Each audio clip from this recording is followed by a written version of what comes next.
Hoy en nuestra aula virtual hablaremos sobre el evolucionismo y el darwinismo. Y los integrantes que conllevan este grupo son Matías Atenas, Camila Allendez, Javier Ortega, Geraldine Ortiz y Joseph Vargas. Ahora repasaremos los objetivos para poder comprender mejor esta aula. Sería comprender el significado del fijismo, observar los diferentes científicos que estuvieron involucrados en la época predarwiniana, relacionar la teoría darwiniana con la psicología, explicar los conceptos de darwinismo social y hereditarismo, mencionando los autores más reconocidos, y por último, realizar una actividad final con los contenidos aprendidos en la clase. Evolucionismo predarwiniano. Durante el siglo XVIII existían diversas visiones sobre la evolución de las especies. La principal en aquel siglo fue la teoría fijista, la cual menciona que todas las especies fueron creadas por Dios y que siempre han sido iguales. Posterior a esto, comienzan a aparecer diferentes científicos que refutan esta idea hasta llegar a lo que se conoce hoy como selección natural.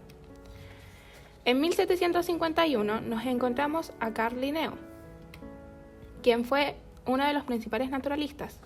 Mantenía una posición fijista que, como bien mencionamos anteriormente, todo fue creado por Dios y las especies no sufrían cambios. Su obra más conocida es la Filosofía Botánica, la cual consiste en la afirmación de un sistema natural clasificatorio por medio de la creación divina e inmutable de todas las especies. Luego, en 1778, tenemos a Georges Louis Leclerc, quien plantea la teoría de la época de la naturaleza, la cual consiste en que la Tierra había pasado por 7 periodos desde su formación hasta la actualidad, en donde las especies fueron creadas en diferentes momentos de estos periodos. A diferencia de Linneo, él sí cree que las especies pueden sufrir cambios. Luego, en 1809, tenemos a Jean-Baptiste Lamarck. Su obra más conocida es la Filosofía Zoológica, el cual mantiene un enfoque evolucionista y menciona que las especies sufrieron cambios, pero que también surgieron a partir de otras, incluyendo al ser humano. Cree en el principio de transmisión hereditaria, el cual no es tomado en cuenta hasta el siglo XX con Darwin. Luego, en 1859, tenemos a Charles Darwin. Plantea la selección natural, teoría que se manifiesta hasta el día de hoy. Para explicar esto de mejor manera, veremos el siguiente video. Una población de ratones de pelaje color café claro y color negro se mudan a un área donde las rocas son negras y además su entorno está rodeado de halcones que buscan alimentarse de ellos. Los ratones claros estarán más expuestos a estas aves, pues a diferencia de los otros no podrán camuflarse en las rocas, por ende son devorados con más frecuencia. Como consecuencia de esto, los ratones de pelaje oscuro cambiarán su descendencia y comenzarán a dejar una mayor generación de ratones con pelaje negro, pues lograron adaptarse al ambiente. Dicho de otra manera, la teoría consiste en un cambio evolutivo que se da por un proceso en el cual los organismos que logren adaptarse al ambiente podrán sobrevivir. A raíz de esto surge la teoría sintética de la evolución, es decir, la teoría neodarwiniana, la cual combina la selección natural con diversas leyes y postulados que hablan sobre la mutación genética y el traspaso hereditario de estos en la población. Selección natural y psicología.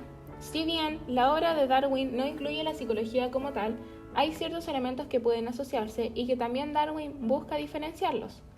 Primero, tenemos la filosofía empirista, la cual es la asociación de sensaciones como tal, y los movimientos. La inteligencia, que vendría siendo la creación de hábitos, los hábitos, que son la inteligencia automatizada, y por último tenemos el instinto, el cual son hábitos hereditarios. Importancia de la conducta. Dentro de la selección natural, la importancia del comportamiento en la evolución se debe a que el instinto será lo primordial para la supervivencia de la especie.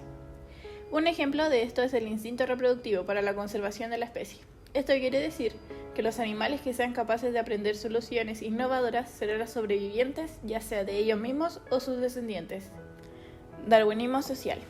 Teoría que busca aplicar los principios de la evolución al desenvolvimiento de la sociedad humana como un grupo organizado y evolutivo.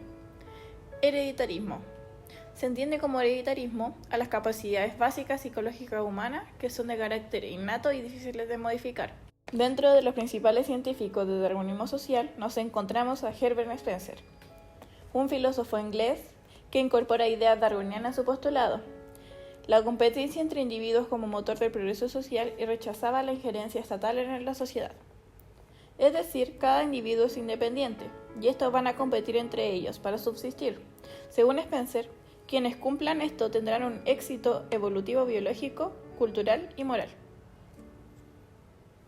Por otro lado, en el hereditarismo destaca Francis Galton. Y para conocerlo un poco más, veremos el siguiente video. En este video revisaremos a los principales autores del hereditarismo y cómo están relacionados con la psicología después del darwinismo social. Partimos con Francis Galton, que nació el año 1822, que él fue el primo del mismísimo Darwin. Fue un darwinista social y principal defensor de la eugenesia. Y se preguntarán, ¿qué es la eugenesia? Bueno, la eugenesia era una filosofía social que defiende la mejora de los rasgos hereditarios humanos mediante intervenciones y métodos manipulados por el hombre. Él creó el laboratorio de psicometría. También en la historia de la psicología se sitúa como el creador del test de la inteligencia, pero se le dio crédito a Alfred Binet porque él creó el test de inteligencia orientados a la detección de niños con capacidades diferentes para poder darle una buena educación adecuada a su condición. Luego nos trasladamos hacia Estados Unidos, donde Jim McKean fue quien nombró test mentales a los antes llamados test de la inteligencia. Luego en la historia, siguiendo con la idea de Galton, para medir la inteligencia fue Charles Spearman en 1904 que creó el factor G, que es el factor de inteligencia general dominante que controla todas las habilidades cognitivas. Al recorrer la historia aparece Cyril L. Burt, que hizo trabajo sobre la herencia del cociente intelectual. Pero su estudio no surgió, ya que lo acusaron de falsificar datos. A mediados de los 90 generó una controversia el libro La curva campanada, donde defendían que el factor G era hereditario y hacía relación entre la inteligencia y la raza, entre la inteligencia y el nivel socioeconómico.